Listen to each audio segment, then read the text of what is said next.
I'm doing a wheel alignment right now. Checking the toe. It looks like it's about an inch out. So right now it's towed out about an inch.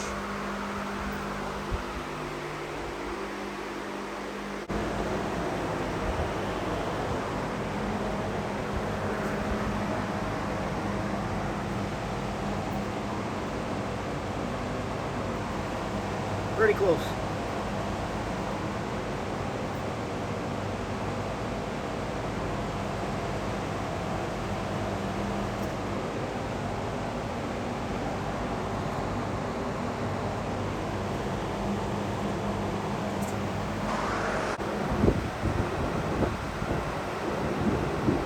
Check the other side now.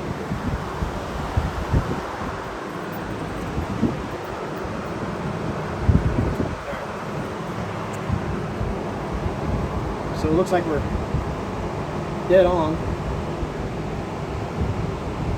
71. 71. Of course, I just let go of it, so it's a little off on the tape, but I don't know, you can't get much better than that.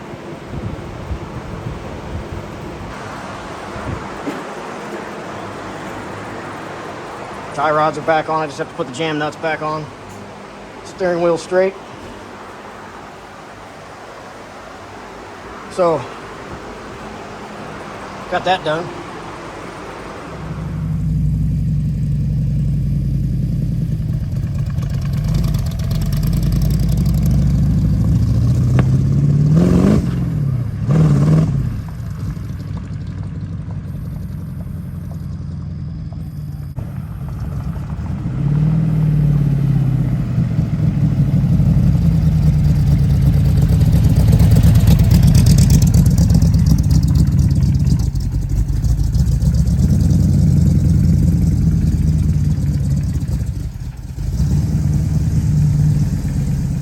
So I had the Speed Hut gauges in here, our Factory 5 vintage gauges in here, but I talked to Speed Hut and the water temperature gauge comes Celsius.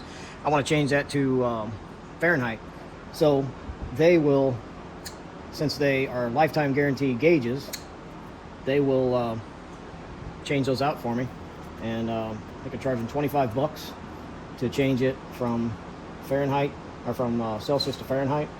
And also I'm ordering a oil temperature gauge.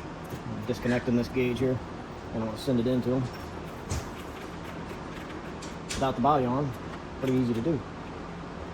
So this is my temperature sending unit. This may look like a rat's nest, but everything is labeled very well. So anyway, I'm going to send this in. They're going to change from Celsius to Fahrenheit and get me a oil temperature gauge. I'm going to mount that right over here. So my water temperature gauge was here, so I'll end up, since I got oil pressure here, I'll probably put the oil temperature here, put the water temperature over here when it comes back, and then I'll knock another hole in here. The gauges will kind of go at an angle like this. Okay, getting ready to do the caster camber. Did the toe, those guys there. Now we're going to do the caster. Mount this right onto the rotor there. Now we're going to work the angle like this. As I can tell, they are angled a little bit in. During assembly, I just kind of eyeballed it, but now it's time to get it as close as possible where it should be. Okay, I just set the camber to -2. This is completely flat. Just checked it with a straight edge, so it's completely flat. Mounted this to the rotor.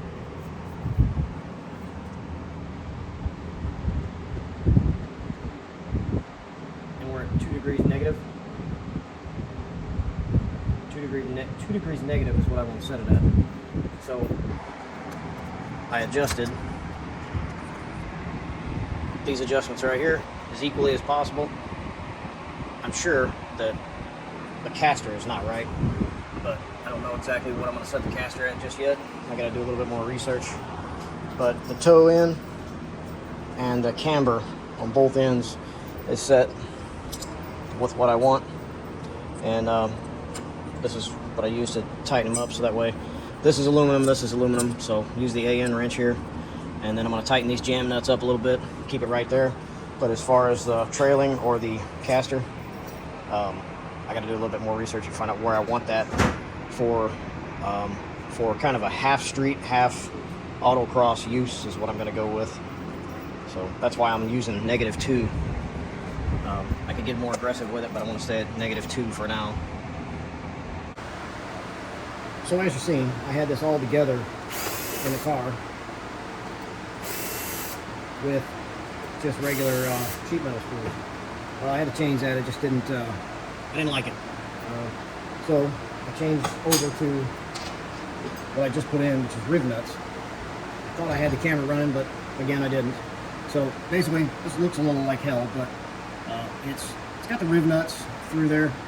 This is the factory 5 pieces, and the factory 5 comes with the extra piece here, so you can put in whatever transmission or however you're going to do it. It's universal. So what I've got here is riv nuts running through here and here to where I can screw this in, along with the the leather-like shifter boot and everything. It just lines up a lot better rather than just running screws in. You pull that off and on a couple times, next thing you know, the screws are just popping through and everything. So I went this route. Now I am still planning on putting cup holders or a cup holder. I'm thinking I'm just going to put one cup holder in here because I do want some cup holder somewhere in here. But as you can see a little bit better, this trim that I put on the edges. My plan for this is probably not to put those aluminum strips on here like I had earlier that I did in the mock-up. I think it doesn't really fit the rest of the car as far as its styling. It looks like a early to mid 70s style with the black and silver like that, but not a 1965. So I may just leave it like this. I'm thinking I might put some of these riv nuts every foot, or kind of space it out, maybe 1, 2, 3, 4 of them in here. I don't know just yet. I thought about just doing the black button heads too, just to kind of hide it all together. And then a possibility of a black strip of plastic through here, kind of like as wide as maybe a yardstick or something to go through here.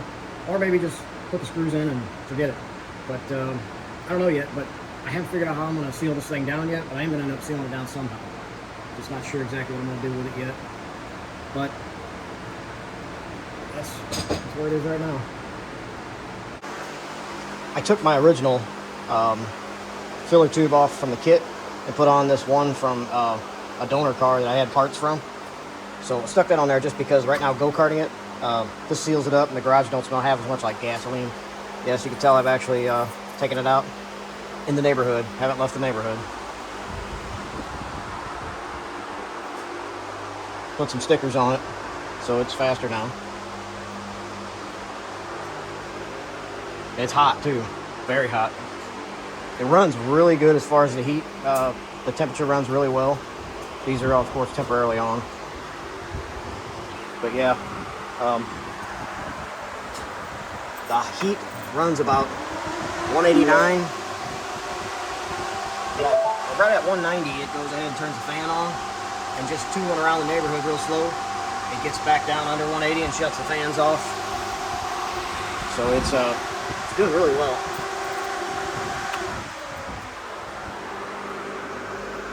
So yep, everything worked good. The music, not nearly loud enough, but I can definitely enjoy it without having the neighbors enjoy it. They get to enjoy the exhaust. But yeah, not too shabby. A lot of heat comes out over the top, especially at about 19 miles an hour. I haven't even got over to 20 miles an hour, really. 19 miles an hour, the wind's blowing in our face. A little bit of heat blowing in our face. Now I know that heat will be trapped into coming out the side vents here, but for now it's breathing really well. It's able to cool off quick, and like I said, it's 190 right around that area. It's as hot as it's been. So yeah, it's doing really well. The parking brake actually works pretty good too. I know everybody said that the parking brakes are junk in these. Well, if you take all the slack out, I think it'll work better, but for right now it's working good.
have enough trouble with glasses. Much less rubbing my, I rub my eyes all the time. Come on. Come on.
Got a motor mounted, it's not touching anything.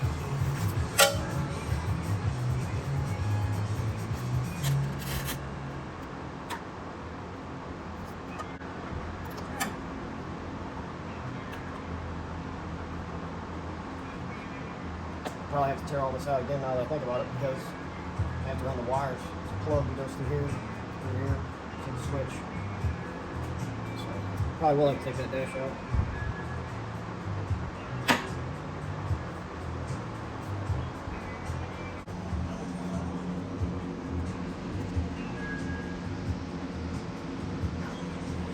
Got a windshield wiper motor mounted.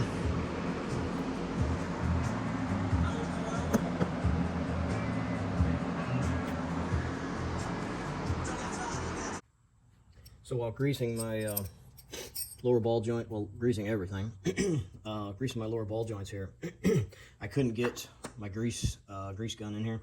The angle with the wheel, it's too much. It's quite a bit of an offset on these tires and wheels. So I took the standard grease fitting out, like is in the upper right here. It's just a straight grease fitting. I ended up taking that out of the lower, and we're going to replace it now with an angle.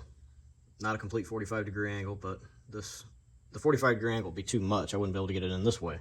So putting in an angle like this is just enough. So anybody that's building this kit from the beginning, the first things you bolt onto the frame, I believe, are the lower and upper ball joints. I mean, lower and upper control arms here. You have to put the Zerk fittings in, so you might want to stop by. I think Harbor Freight has the best deal. You get like 50 pieces of all different shapes and sizes and everything for $7.99. So you can get a ton of them. It's really overkill, but you can get a ton of them for $7.99. Or you can go buy 2 of these for roughly the same price at a probably a hardware store or AutoZone, or O'Reilly's is where I seem to end up finding myself a lot of times. But anyway, yeah, I would replace this to begin with. Instead of using the one in the kit, go get these right here. It makes it easier on you for this lower ball joint.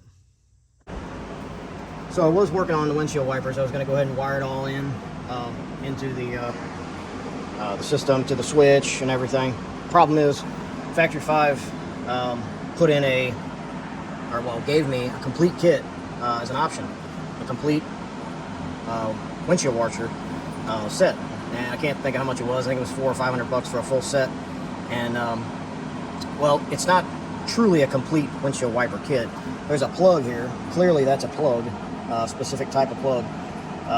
Factory 5 gave me some spade connectors to connect to that, and then just leave this large cavity open to fill up with water, etc. So I'm not going to do that. For one, it just looks, for lack of better words, it looks half-assed. So the other end of this plug is, Finish Line has it for $25, or well, for $15 with $25.90 after shipping. So I gotta wait on a $25 plug to plug this in. I did notice somewhere else sold it cheaper. I can't think of the name of that place, but I'll let you know. But anyway, so I gotta stop on this now. So what I'm doing now is I'm gonna go ahead and start on the the bubble stripping across the firewall here. So I got a lot of that stripping that came with the kit. So I'm going to add that in here now. Steady moving.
Can't you run forward? No.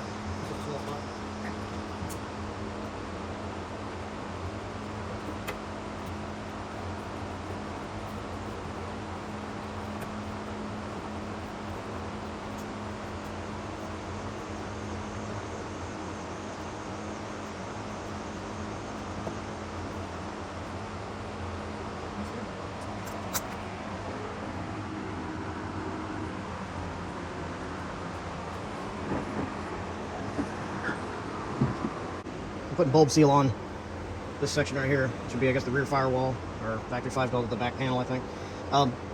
The carpet, pulled it back just a little bit. A lot of it I left unglued, but some places it's got some glue in there, but that's all right. Pull the glue back. I'll probably go along and dab some glue in there just to get it to fit right up against it. So that way I'm not tucking it the whole time when I put the body on. Which more than likely I will end up tucking it, but yeah, steady going around here. Steady going around, putting it in.